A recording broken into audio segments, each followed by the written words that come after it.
Oggi con il Ministro Cancellieri una visita presso i luoghi che necessitano, per sbloccare i cantieri, come avevate detto in prefettura. Ecco, un primo risultato positivo, Don Mario.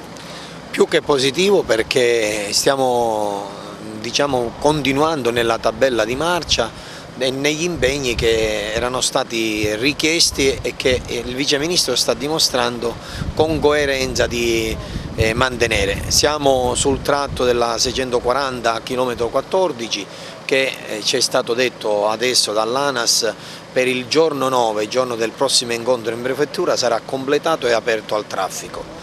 Dopo andremo a fare un'altra visita alla Galleria 118, vedremo lo stato dell'arte, andremo di nuovo sul Petruzza per vedere a che punto sono i lavori e nel pomeriggio, la cosa più importante, andremo sull'Agragas 1 e 2 per vedere che tipo di lavorazioni stanno facendo sul Ponte Moranti. Quindi direi che i primi risultati iniziamo a vederli, ma manteniamo alta ancora la guardia, perché la cosa più importante è continuare in questo percorso virtuoso e poi dobbiamo passare alla realtà più difficile del nostro territorio, che sono le provinciali, sulle quali bisognerà fare un discorso a parte e vedere come iniziare a concretizzare anche lì.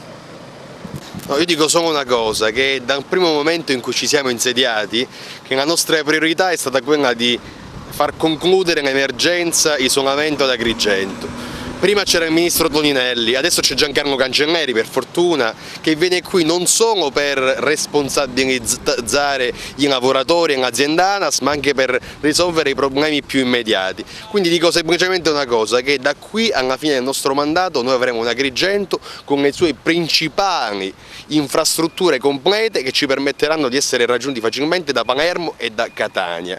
Questo è un grande risultato per tutta la nostra popolazione.